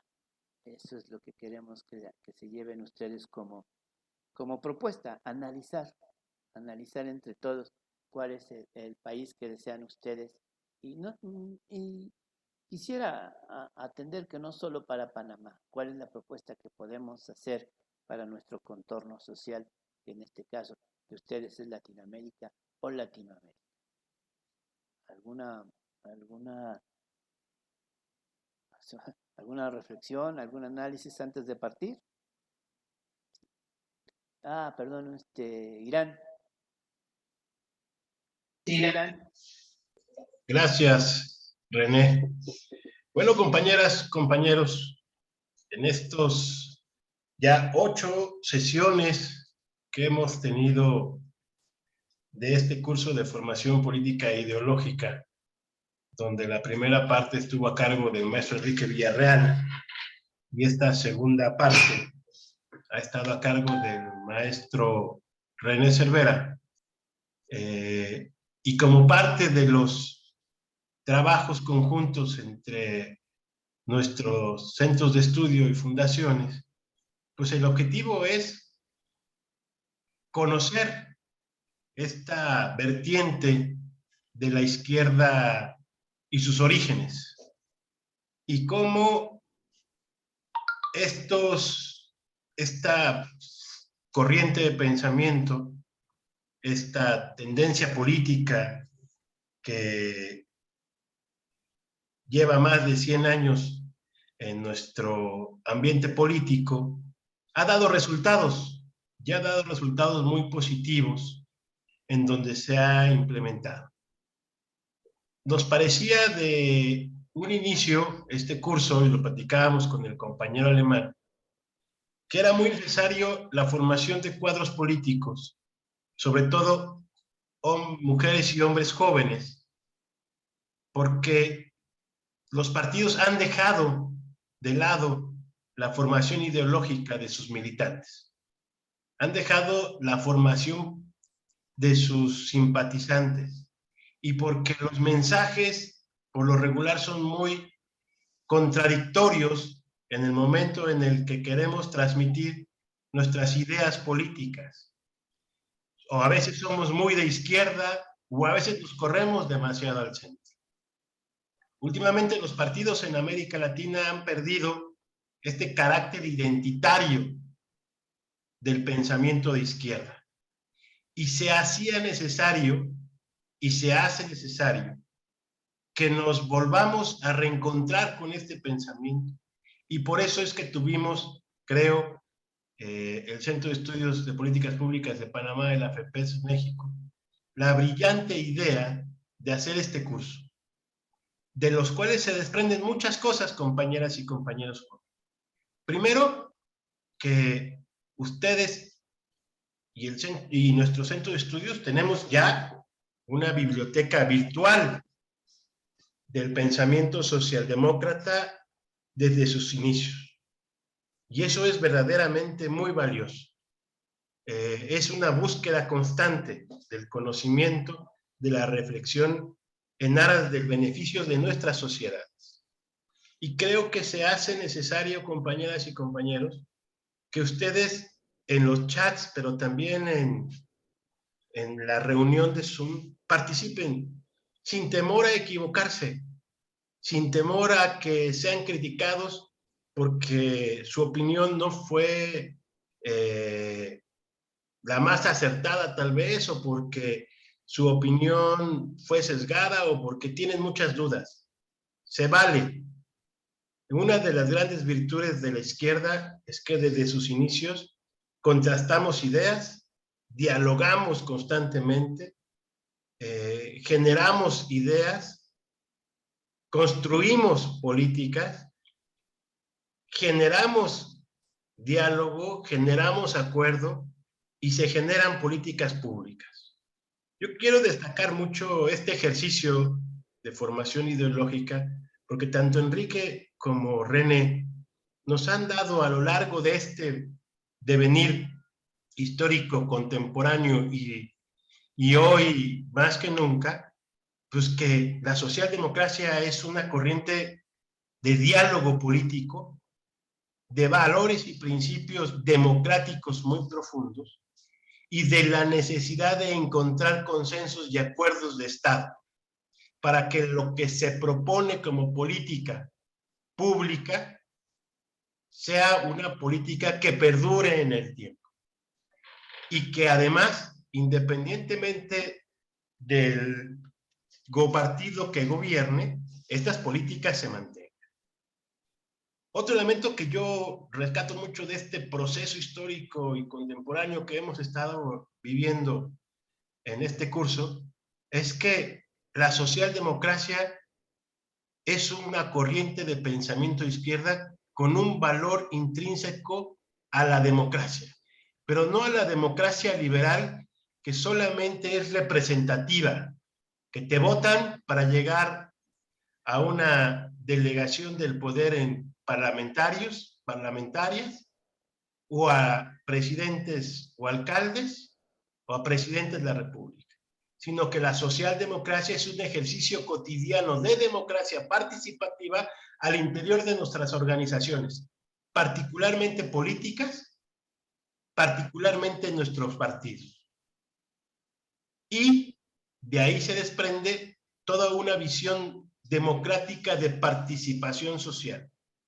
De participación social en nuestros ámbitos de trabajo, en nuestros ámbitos escolares e incluso en nuestro ámbito familiar. Y yo creo que de ahí radica que partidos como el socialdemócrata alemán o como el Partido Socialista Obrero Español o el Partido Socialista de Portugal o el Partido Laborista de Gran Bretaña, de Suiza, de Suecia, tengan más de 100 años son partidos que están en constante renovación política, de cuadros, de adecuación de su programa de izquierda democrática en la sociedad, pero que no renuncian a sus principios. Y yo creo que esa parte es fundamental que tenemos que dejar en este curso.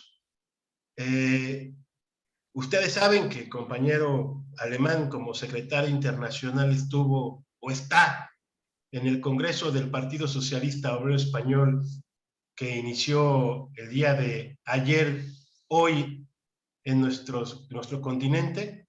Y compañeras y compañeros, revisen los discursos de Pedro Sánchez en el Congreso del Partido Socialista Obrero Español.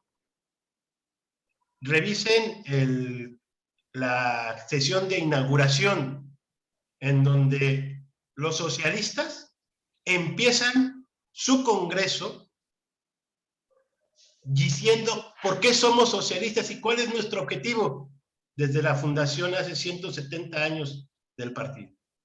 Y la verdad es que le da a uno gusto que eso suceda.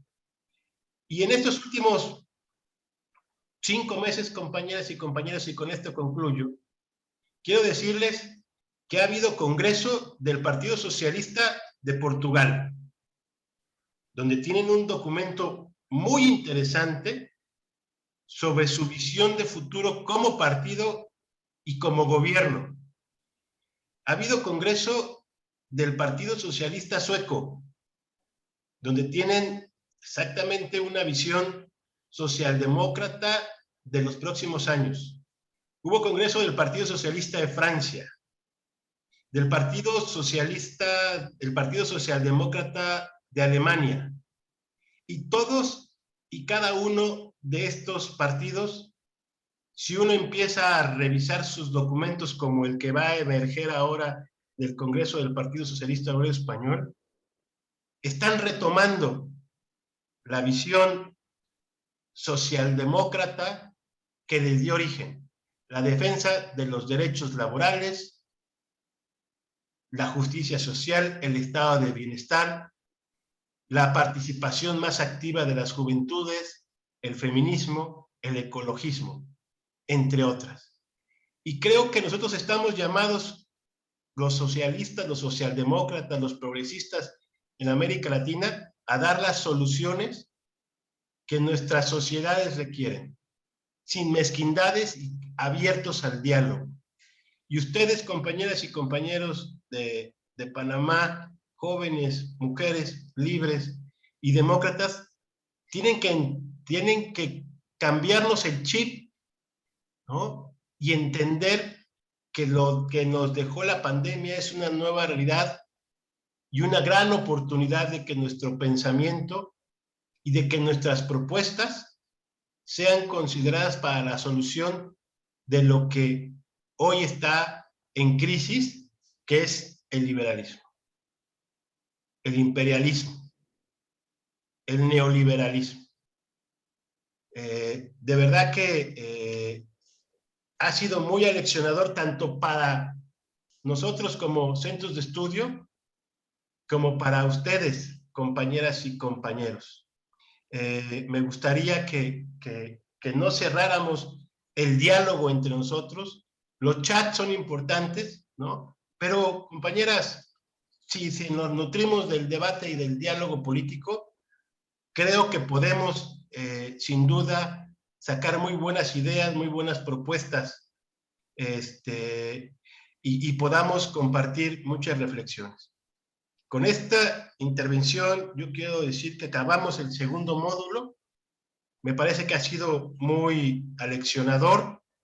Viene el tercer módulo, que tiene que ver con las organizaciones internacionales de la izquierda, ¿no? Las internacionales socialistas, la internacional comunista, un poco esta parte que sin duda es importante conocer, porque hay otra vertiente que tiene la socialdemocracia y que tenemos la izquierda democrática en el mundo, y es que tenemos no solamente una visión de país, sino también tenemos una visión internacional.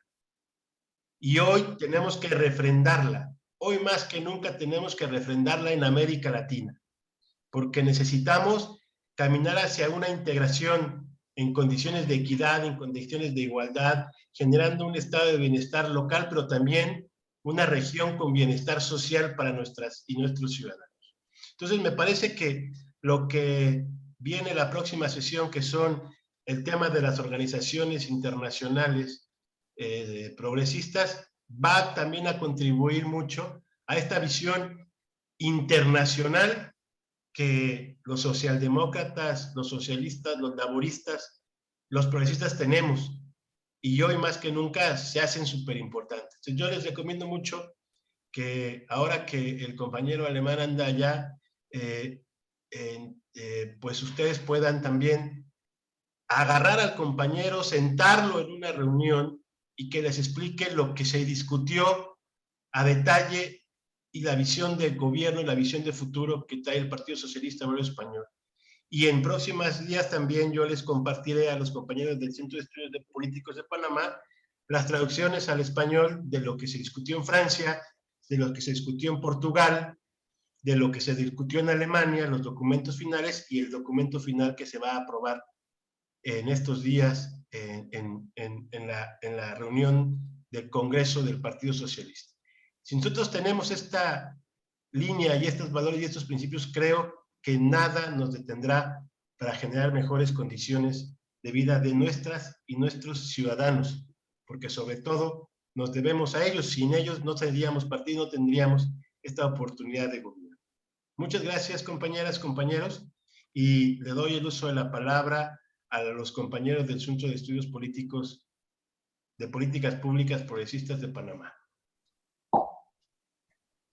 Muchas gracias, Irán. Sin duda tus palabras nos llenan de ánimo y como dices, es la preocupación que nosotros siempre tuvimos de aportar con la formación, a la formación de cuadros. Estamos convencidos desde acá que eso nos une como compañeros de partido, nos eleva el nivel y además de eso también de alguna forma cumplimos con la sociedad panameña exige cada vez más de sus políticos. Yo creo que en Panamá y en todas partes del mundo. Y bueno, estamos en un mundo en pandemia todavía, ¿no?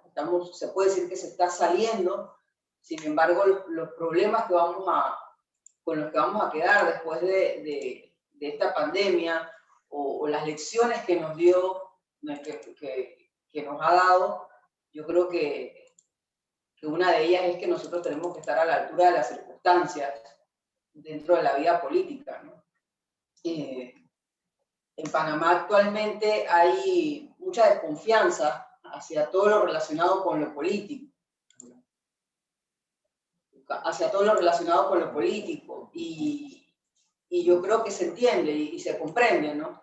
Se han cometido muchos errores a lo largo de la historia, muchos aciertos también. Soy una convencida que nuestro partido, el PRD, ha hecho grandes aportes al desarrollo de nuestro país. Y tenemos dentro del partido grandes referentes, ¿no? Sin duda, bueno, uno de ellos es el general Omar Torrijos, reconocido aquí y reconocido de manera internacional como uno de los hombres más importantes de la historia latinoamericana. Así que, bueno, te agradezco nuevamente por tus palabras. Nosotros, y le agradezco también al profesor René por las explicaciones que nos ha dado durante estas clases. El próximo sábado el encuentro va a ser presencial. Vamos a tener un relanzamiento del curso, ya que, bueno, ya que se levantaron ciertas medidas, podremos encontrarnos de manera presencial. Será en el Tribunal Electoral a las 10 de la mañana. Si pueden llegar un rato antes, mejor, porque así conversamos y compartimos un poco. Y de todas formas, también va a ser virtual de alguna manera, ¿no? O sea, no No es que sabemos que hay compañeros que están en otros lados y que no van a poder asistir, pero los que puedan, por favor, que nos acompañen el próximo sábado a las 10 de la mañana en el Tribunal Electoral para hacer el relanzamiento del curso y bueno, también compartir y debatir a partir de lo que continuemos con la clase. Así que bueno, les agradezco mucho, les agradezco a todos los compañeros que se han conectado el día de hoy y bueno, de parte. Y les recordamos el tema de, por favor, participar en el chat, porque desde el chat nosotros se comparten todas las informaciones. Es importante que ingresen y que ahí puedan recibir también el enlace para las clases y también que participen en los grupos. Ya cada uno se seleccionaron los nombres y cada uno tiene un grupo. Así que por favor participen en el grupo, por lo menos con preguntas o con algunos comentarios. Nosotros vamos a estar compartiendo la ponencia marco del Congreso del PSOE, un documento muy interesante, lo vamos a estar compartiendo en el chat. Así que ahí están preguntando que dónde es el grupo. Eso en realidad es un grupo de una herramienta de Google. Si entran a su email, lo van a ver en una esquina, creo que es sí, le va a aparecer en cualquiera de las esquinas, es una herramienta. También pueden bajar la aplicación en el teléfono, es una aplicación sencillita, no pesa nada, y no hace ruido tampoco. O sea, si mandan cosas no hace ruido, no es molesto como un grupo como puede llegar a ser un grupo de WhatsApp. Pero es un chat de Google. Así que si por favor ingresan para poder recibir todos los materiales que estaremos enviando por esa vía y los enlaces para las clases también se enviarán por ahí. Así que bueno, muchas gracias a todos de parte de todos los compañeros del Centro de Estudios Políticas Progresistas de Panamá. Les agradecemos y nos vemos el próximo sábado en el Tribunal Electoral a las 10 de la mañana. Gracias. Muchas gracias. Hasta luego. Hasta luego. Hasta luego, gracias. Luego, gracias. Gracias, muchas gracias. Que pasen buen fin de semana.